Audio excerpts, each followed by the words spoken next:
Hi, it's Zeke with the Eastside Church of Christ in Baytown, Texas. Glad you joined us as we continue our study in the book of 1 Samuel. Today we're going to be in chapters 18 and 19. If you saw our last study, we were in chapter 17. And chapter 17 relays that thrilling story of David's great defeat over the giant Goliath. And one of the things I appreciate so much in that chapter is how it depicts David's absolute zeal for the God of Israel, for his way. And that's just what Israel needs. Saul certainly isn't fitting the bill as a good leader of God's people. And David is the one that God has chosen. And in chapter 17, he's shown to be not only a good choice, but a courageous one as well, as he strikes down the giant. But we're going to find that Saul is going to become increasingly obsessed with hanging on to his power. And that means getting rid of David. But don't forget, David is God's chosen one. And so Saul is not just going to be fighting against David in the ensuing chapters. He's going to be fighting against God. And of course, that's going to be a losing battle. In chapters 18 and 19, we see that begin to unfold. But not before we see David's successes and Saul's suspicions. So let's begin reading of David's successes in 1 Samuel chapter 18. Verse 1 says, "Now it came about when he had finished speaking to Saul that the soul of Jonathan," of course Jonathan is Saul's son, "was knit to the soul of David, and Jonathan loved him as himself. Jonathan took him that day and did not let him return to his father's house. Then Jonathan made a covenant with David because he loved him as himself. Jonathan stripped himself of the robe that was on him and gave it to David with his armor, including his sword and his bow and his belt. So David went out wherever Saul sent him and prospered. And Saul set him over the men of war, and it was pleasing in the sight of all the people and also in the sight of Saul's servants. It happened as they were coming, when David returned from killing the Philistine, that the women came out of all the cities of Israel, singing and dancing to meet King Saul, with tambourines, with joy, and with musical instruments. The women sang as they played and said, 'Saul has slain his thousands, and David his 10,000s.' Then Saul became very angry, for this saying displeased him, and he said, 'They have ascribed to David 10,000s, but to me they have ascribed thousands. Now what more can he have but the kingdom?' And Saul looked at David with suspicion from that day on." We'll stop there for a moment. David's success is clear. It's evident. He becomes very successful and very popular. In fact, all through chapter 18, David's successes are affirmed and reaffirmed again and again. We're told of how he prospers and how much he is loved by all the country. All Israel and Judah love David, and they highly respect him. He is highly esteemed because his behavior shows him to be someone who can be respected, who can be highly esteemed. And of course, the key to all of this is found in verses 14 and 28, where it says that David was prospering in all his ways, for the Lord was with him. And verse 28 says that Saul knew this. Saul knew that the Lord was with David. And just as God was with Joseph back in the early chapters of Genesis, now he's with David to strengthen, to encourage, and later we'll find to protect him. So David is successful in battle. He's elevated before all the people, and he's even accepted heartily by the king's son. And even Saul is so impressed with David that he puts him in charge of his soldiers there in verse 5. Saul set him over the men of war. Now don't forget, David is maybe only in his late teens. He's pushing 20 if we stretch it out that far. But he's a very young man, and put in this position of great responsibility and power shows us how big a deal David is. And apparently the victory over Goliath continues to be a great deal. It wasn't apparently very far removed from that event that we're reading about here, because the women are inspired in song to sing. And certainly the song is exaggerated. Saul has slain his thousands and David his 10,000s. But it just goes to show how highly respected David is before all the people. And of course, that doesn't sit very well with Saul. I want you to notice something here, though. We see this budding friendship between David and Jonathan that seems to immediately be very, very deep. Jonathan's friendship with David is a key event that's going to help David later on. And don't forget that Jonathan, as the king's son, is the heir apparent, but he accepts David as an equal. And he was happy to welcome David as a kindred spirit, sometimes equally impulsive, but also equally brave and equally confident that God was behind Israel. If Israel would just get behind God. It was as if Jonathan, from the very beginning, recognized something special in David and responded to it. And it may be that that's what's behind the giving of his royal robe and his weapons to David. Did you see that there in verse 4?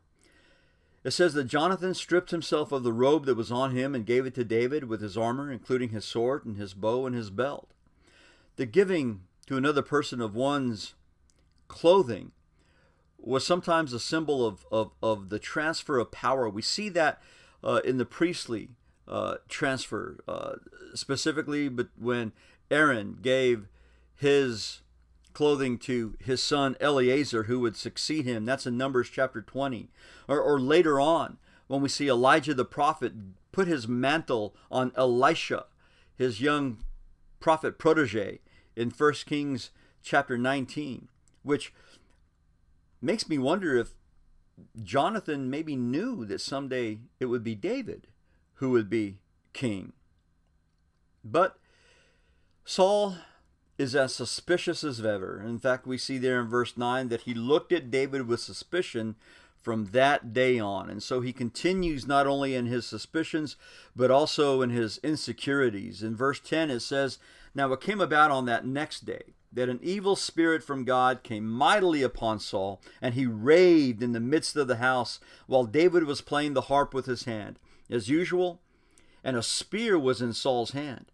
Saul hurled the spear, for he thought, I will pin David to the wall. But David escaped from his presence twice. Now Saul was afraid of David, for the Lord was with him, but had departed from Saul." Just as several passages in this chapter attest to the rising of David's star, we also see where several passages confirm Saul's dwindling self-esteem. We see it in places like 18 in verse 9, where Saul looks at David with suspicion. He's afraid of David. Later on in verse 15, it says that Saul dreaded David. In verses 28 and 29, it says that when Saul saw and knew that the Lord was with David, then Saul was even more afraid of David. And of course, the song that the women sang that we saw earlier in this chapter makes Saul even more insecure and jealous, and fueled even more his suspicion of David. And now his attempts to kill David while in the throes of this evil spirit induced madness. While that failed, it's evident to Saul that he's going to have to become more creative in his planning to get rid of David. And it's interesting to me that we see, even in spite of this, David's willingness to remain in service to Saul, even after he kills him. And it shows to us the depths of David's loyalty to the one whom David considered to be God's anointed, the king. Because don't forget that Saul was God's first choice for king. Well, Saul thinks he's hit on an idea. And so he sends David on a misguided mission. In verse 13, it says, "Therefore Saul removed him from his presence and appointed him as commander of 1,000, and he went out and came in before the people. David was prospering in all his ways, for the Lord was with him. When Saul saw that he was prospering greatly, he dreaded him. But all Israel and Judah loved David, and he went out and came in before them. Then Saul said to David, Here is my older daughter Merab.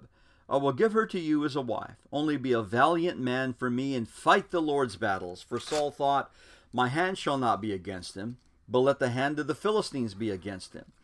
But David said to Saul, who am I? And what is my life or my father's family in Israel that I should be the king's son-in-law?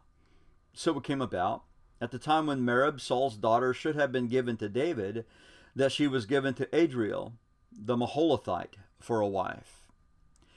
Now Saul is not above using his daughter as a pawn, as enticement to get David to agree to battle on his behalf. Remember back in chapter 17, Saul the king had already promised his daughter in marriage to whoever would kill Goliath. And apparently Saul hadn't kept his word yet. Later, a sad fact about Merab is that her sons are going to be given to the Gibeonites to acquiesce their desire for revenge against Saul. But here, perhaps Saul is thinking that since the Philistines are the biggest threat, he must have thought that for sure, if he couldn't get to David himself, then the Philistines would. Surely David's death would come in battle against the Philistines, saving Saul the trouble of having to try and connive a way to do it later. And so Saul demands an impossible dowry from David. In verse 20, it says, now Michal, Saul's daughter, loved David. And when they told Saul, the thing was agreeable to him. Saul thought, I will give her to him so that she will become a snare to him, and that the hand of the Philistines may be against him. Then Saul said to David, for a second time, you may be my son-in-law today.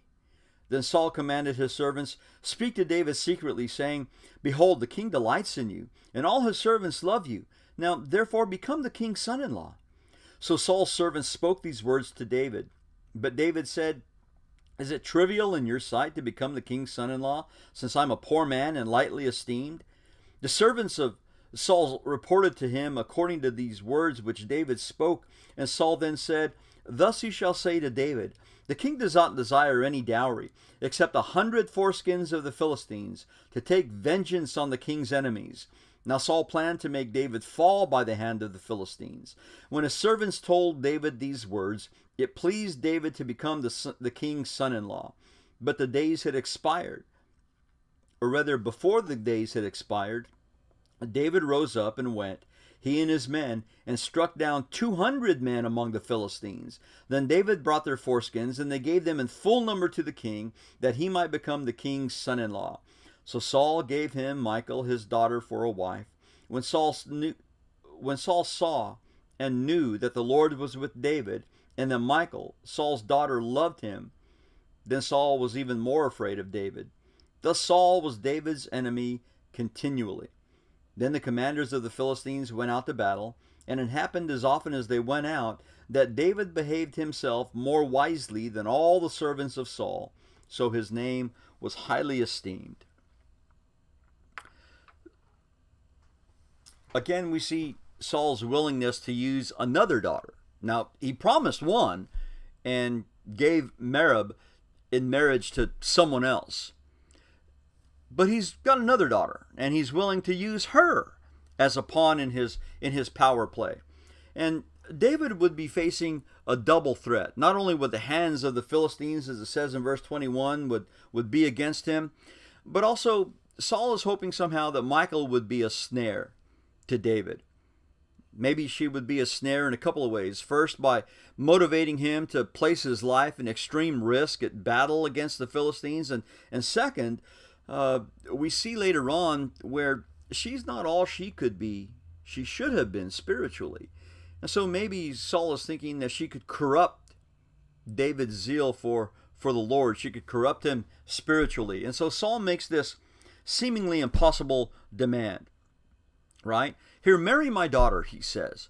But David is thinking, I don't have anything for a dowry. I'm the son of a poor man. I don't have anything to bring the king for the hand of his daughter. And so Saul says, well, here's the deal. Bring me the foreskin of 100 Philistines. One would be difficult enough. But 100? Surely David would be killed before he got to anywhere near that many, right? Well, David, the ever overachiever, goes out and he brings back 200. And they're all counted out, this grim trophy, before Saul. Now, Saul was an eyewitness to David's prodigious success. He knew that the Lord was with David. And added to that, that now his own children, his daughter, loved David, and his son Jonathan was closely knit to David in brotherly friendship. All of this just goes to rekindle Saul's anxieties against David. And it says that he is even more afraid, there in verse 29, even more afraid of David. And so Saul was David's enemy continually. Well, the narrative continues to build the case for David being God's choice, while Saul sinks lower and lower. But now Saul thinks it's time that he took matters into his own hands and escalated things. Apparently the Philistines aren't going to do the job for him. Saul's going to have to get rid of David himself, or so he thinks. And so he begins to concoct plans by which he could murder David himself. In chapter 19, in verse 1, it says, "Now Saul told Jonathan his son and all his servants to put David to death. But Jonathan, Saul's son, greatly delighted in David. So Jonathan told Saul, saying, Saul my father is seeking to put you to death. Now therefore please be on guard in the morning and stay in a secret place and hide yourself. I will go out and stand beside my father in the field where you are, and I will speak with my father about you. If I find out anything, then I'll tell you." Saul begins to look for opportunities. And several times in this chapter, reference is made to Saul's intention to kill David. We read it in verse 1 and in verse 2. In verse 5, his son asks him, "Why then will you sin against innocent blood by putting David to death without a cause?" In verse 11, it says that Saul sent messengers to David's house in order to put him to death. In verse 15, Saul says, "Bring David up to me on his bed that I may put him to death." Saul has got murder on his mind. In fact, it seems that it's all he can think of. There's no mention of his governance of the kingdom. He is obsessed with killing David. But Jonathan responds to him, and he gives him logical advice in a two-pronged approach. In verse 4, it says, "Jonathan spoke well of David to Saul his father and said to him, Do not let the king sin against his servant David, since he has not sinned against you, and since his deeds have been very beneficial to you. For he took his life in his hand and struck the Philistine, and the Lord brought about a great deliverance for all Israel, and you saw it and rejoiced. Why then will you sin against innocent blood by putting David to death without a cause?" Saul listened to the voice of Jonathan, and Saul vowed, "As the Lord lives, he shall not be put to death." And we'll stop there for now. One of the things that Jonathan mentions is that David is an innocent man. He says, "Why will you sin against innocent blood?" Now that's a very specific way of putting it. The shedding of innocent blood was a serious crime in Israel. It's told to us in Deuteronomy chapter 21, and it's one of the things that God says he hates in Proverbs 6. So Jonathan wants him to think carefully and logically about what he is about to do. He's not just going to get rid of a rival, he's going to sin against innocent blood, and by doing so, sin against God himself. And then he reminds him that David has been a faithful man. He says there in verse 4 that he has not sinned against you, and his deeds have been very beneficial to you. So why in the world would you want to do this thing? Somebody who has shown his loyalty to you again and again and again and again. And it seems that Saul apparently was enjoying a rare sane moment, because he makes a vow in verse 6 and says, as Yahweh lives, he will not be put to death. That's a serious way to make a vow, to swear by God himself. But soon he'll be back to his murderous ways, trying to get rid of David. We see where Saul's daughter, David's wife, Michal, joins in to try to protect David as she deceives her father. In verse 11, it says, then Saul, or rather in verse 8 it says, when there was war again, David went out and fought with the Philistines and defeated them with a great slaughter. Now there was an evil spirit from the Lord on Saul as he was sitting in his house with the spear in his hand, and David was playing the harp with his hand. Saul tried to pin David to the wall with the spear, but he slipped away out of Saul's presence, so that he struck the spear into the wall, and David fled and escaped that night. Now, before we get into Michal's deception of her father Saul, I want you to notice again how David puts himself in the presence of Saul, even after already surviving a murder attempt by Saul as he at first tried to pin David to the wall with the spear. David is in the same predicament, and now David is probably thinking, Saul doesn't have my best interest in mind. I better try and get away, and that's exactly what he does. Well, his wife, Michal, is going to help him, but in a very underhanded kind of way. I want you to read with me. In verse 11 it says, then Saul sent messengers to David's house to watch him in order to put him to death in the morning. But Michal, David's wife, told him, saying, if you do not save your life tonight, tomorrow you will be put to death. So Michal let David down through a window, and he went out and fled and escaped. Michal took the household idol and laid it on the bed and put a quilt of goat's hair at its head and covered it with clothes. When Saul sent messengers to take David, she said, he's sick. Then Saul sent messengers to see David, saying, bring him up to me on his bed, that I may put him to death.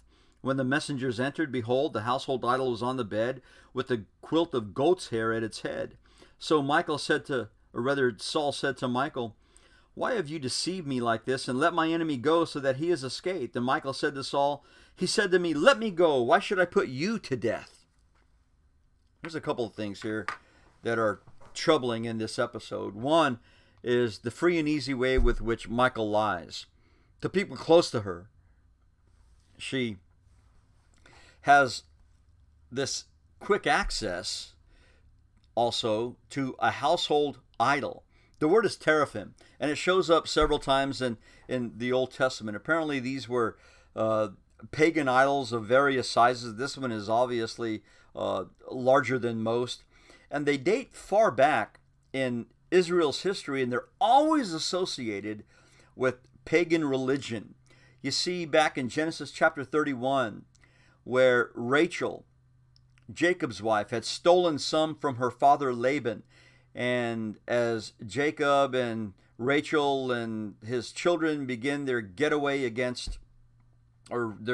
from Rachel's father, she steals some of these teraphim, these household idols, from her father's house. We see in Judges, in a more recent episode, in Judges 18, where Micah, a fellow in Israel, had possession of household idols. In fact, he even had a Levite whom he hired to be in charge of them. In 1 Samuel chapter 15, I'm going to turn there. 1 Samuel chapter 15. Sauls Rebuke was equated with this kind of idolatry. And Saul, in 1 Samuel 15, and in verse 23, as Samuel rebukes Saul, he says, for rebellion is as the sin of divination, and insubordination is as iniquity and idolatry. That word there for idolatry is the same word that's translated here, household idol. It's that word teraphim. It's always equated with something that is utterly against the God of Israel. And I want you to notice how Michal's deception back in 1 Samuel 19 comes in several forms. First, there's a physical deception, right? She dressed up a sizable idol to make it appear that David was lying sick in bed, and she covers it with this blanket or this quilt of goat's hair. And I can't help but thinking it's a throwback in some way of the deception of Jacob to his father Isaac. Remember when his mother Rachel had him dress up like her brother Isaac, or rather like her brother Esau, his brother Esau, and he put on goat's hair because Esau was a hairy man. Well, it's the same kind of deception that's going on here to another father, to Michal's father. She lies verbally to the messengers who come. And again, her lie comes quick and easy, just as it does to her father. She lies to her father, this time about David. In verse 17, Saul says, "Why have you deceived me?" And so she makes up another lie. She says, "He said to me, 'Let me go. Why should I put you to death?'" In other words, he was going to kill me, Dad, and so I had no choice.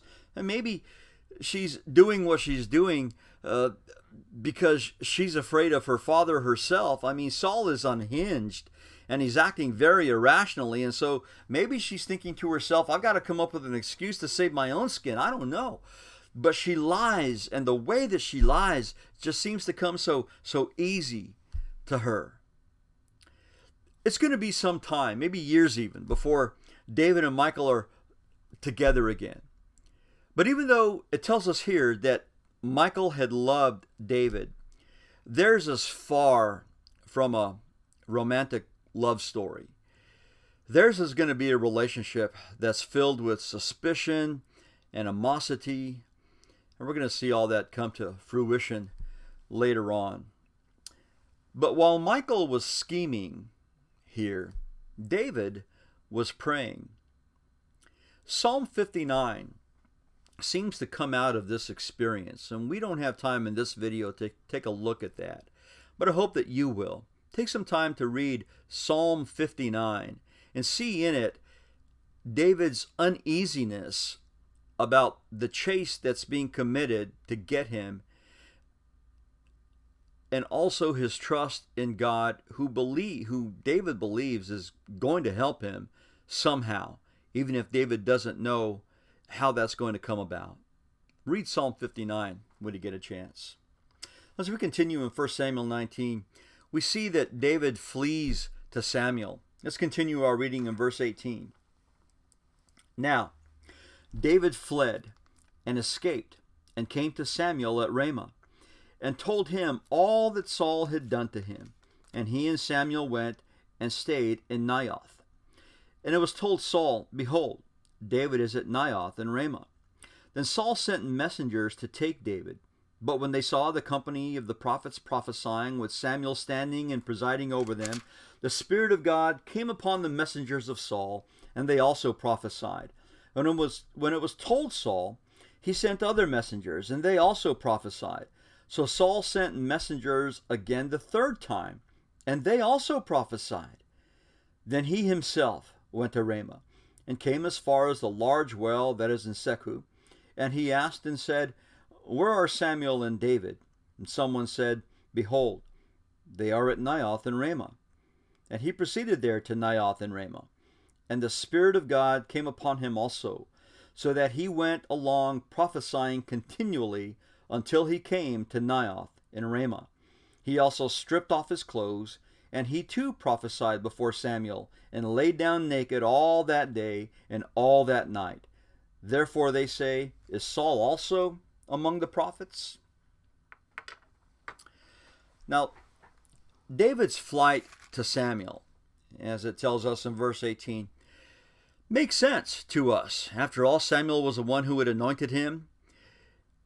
The aging prophet had not only been a friend to David, but also seems to be a good source of advice. And so he comes to Samuel, and he spills this story of treachery and animosity and suspicion and murder to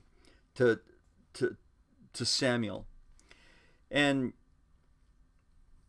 what we find then is that Saul sends these messengers. They're called messengers. What they really are mercenaries. they're not out there to send a message to David. They're out there to apprehend him and to kill him.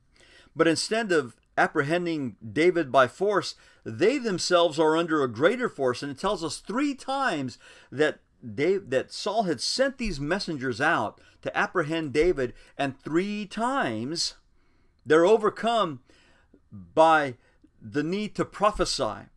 Now, prophesying here probably has more to do with extolling praise to God than it does with either foretelling or forthtelling of information from God.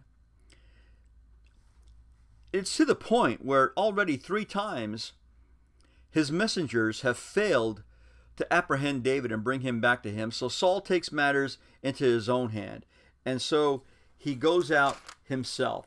It tells us in verse 22 that Saul himself went to Ramah.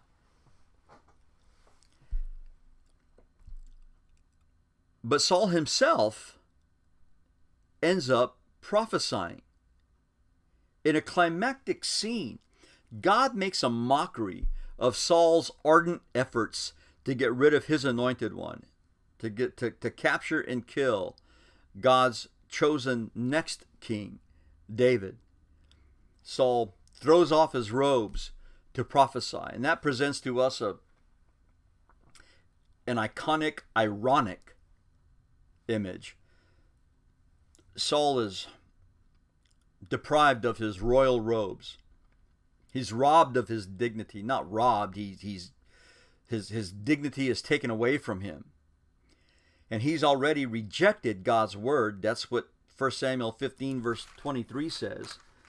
1 Samuel 15 verse 23, Samuel had told him, because you have rejected the word of the Lord, he has rejected you from being king. And here we see where, although Saul has rejected the word of God, he is now forced to proclaim it, to proclaim praise to God.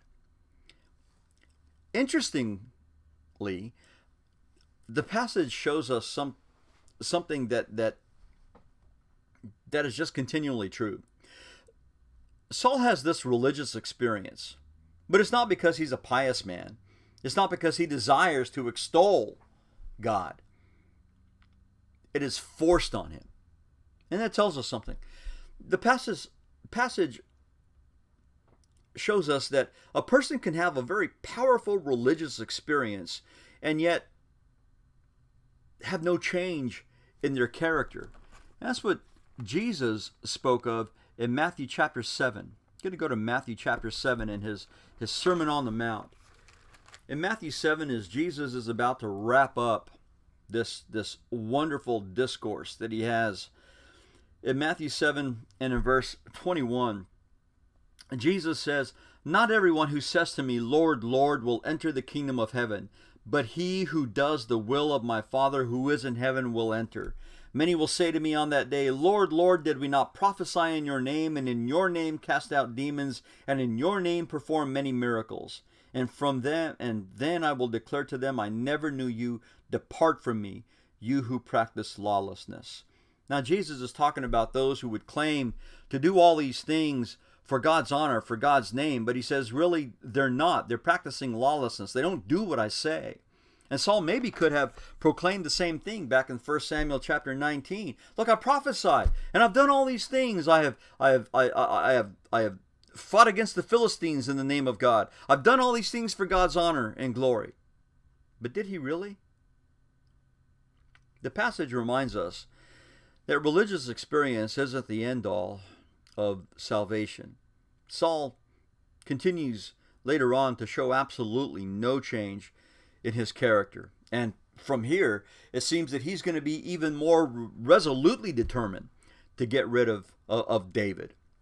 The passage shows that God doesn't insulate his servants from danger, but he does protect them, often in ways that they never could have imagined. We're going to see God's protection of David again and again as Saul's murderous intentions intensify. Saul's hunt for David is going to give David opportunity to rely even more on God as He preserves those experiences for us in laments and in various psalms, and we'll make reference to those as we continue on through the story of David's life in 1 Samuel and later on in 2 Samuel. Well, I thank you for joining us today in this study, and I hope that it will encourage you and motivate you to dig even deeper into these things that we read about today. Thanks for joining us. God bless you.